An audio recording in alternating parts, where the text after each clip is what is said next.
বন্ধুরা, খুশির খবর যে ইন্ডিয়ান পোস্টের ভ্যাকান্সি আসতে চলেছে। সম্ভবত এই মাসের 15 তারিখ থেকে অ্যাপ্লাই করা যাবে।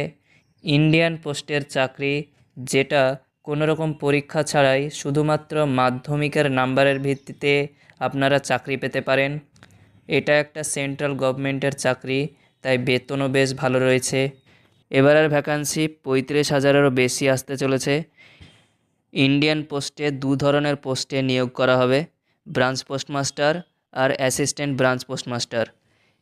এই ভিডিওতে আমরা আলোচনা করব এই পোস্টগুলোর জন্য শিক্ষাগত যোগ্যতা কী লাগবে, বয়স কত হতে হবে, নিয়োগ প্রক্রিয়া কিভাবে হবে, স্যালারি কত পাওয়া যাবে, সমস্ত কিছু আলোচনা করব এই ভিডিওতে। তাই ভিডিওটা শেষ অবধি দেখতে থাকুন।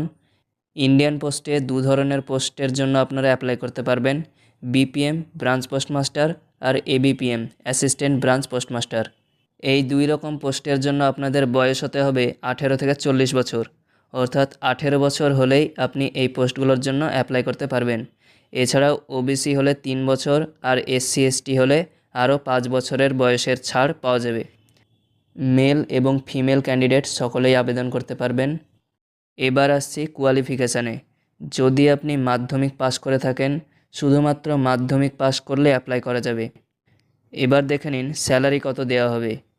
বিপিএম অর্থাৎ ব্রাঞ্চ পোস্টমাস্টারের বেসিক পে হচ্ছে 12,000 প্লাস ডিএ 50% ধরে টোটাল 18,000। আর এবিপিএম অর্থাৎ অ্যাসিস্ট্যান্ট ব্রাঞ্চ পোস্টমাস্টারের বেসিক পে হচ্ছে 10,000 প্লাস ডিএ 50% ধরে প্রায় 16,000-এর কাছাকাছি পাওয়া যাবে। তো ভিডিওটি আজ এ পর্যন্তই। ভিডিওটি ভালো লাগলে লাইক করবেন আর শেয়ার করে দেবেন বন্ধুদের।